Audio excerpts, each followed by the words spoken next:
Une méditation tirée du livre Maranatha, Le Seigneur vient d'Ellen White, 25 juin.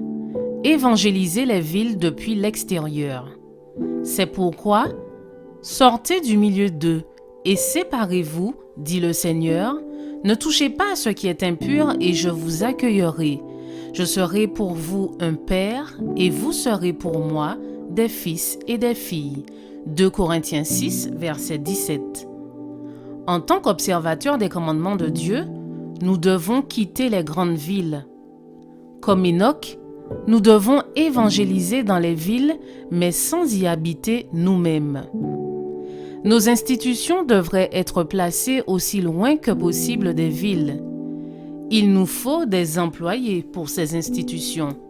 Si celles-ci sont établies en ville, il y aura de nos familles qui seront obligées de se fixer à proximité. Ce n'est pas là la volonté de Dieu que son peuple s'installe dans les villes où règne une constante agitation et confusion.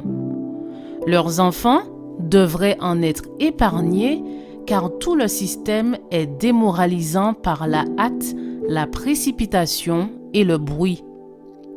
Le Seigneur désire que son peuple se fixe à la campagne, où il puisse s'établir sur la terre, produire ses fruits et ses légumes, où les enfants soient mis directement en contact avec les œuvres de Dieu dans la nature. Voici mon message, dit l'auteur. Emmenez vos familles loin des villes. La vérité doit être dite, que l'on veuille ou que l'on ne veuille pas l'entendre. Les villes sont remplies de tentations. Nous devrions organiser notre œuvre de manière à garder nos jeunes le plus loin possible de cette contamination. Il faut travailler dans les villes depuis les avant-postes. Voici ce que dit le messager de Dieu. Les villes ne doivent-elles pas être averties? Oui, mais il ne faut pas pour cela que le peuple de Dieu y demeure. Il s'agira de visiter leurs habitants et de les avertir de ce qui va survenir sur la terre. Lorsque l'iniquité abonde dans une nation, il y a toujours une voix pour se faire entendre et donner des avertissements et des directives comme celle de Lot qui retentit dans Sodome. Cependant, Lot aurait pu épargner à sa famille de nombreux maux s'il n'était pas venu s'établir dans cette cité perverse et corrompue. Tout ce que Lot et les siens firent à Sodome, ils auraient pu aussi bien le faire en habitant à une certaine distance de cette agglomération.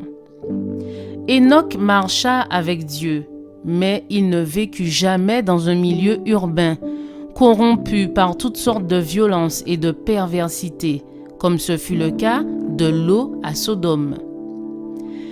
Il ne demeura pas avec les impies. Il s'établit avec sa famille, là où l'atmosphère était la plus pure possible. Il allait parfois vers les habitants du monde avec un message reçu de Dieu. Après avoir proclamé son message, à son retour, il emmenait toujours avec lui, dans son lieu de retraite, ceux qui avaient reçu l'avertissement. Je vous souhaite une excellente journée. Que Dieu vous bénisse.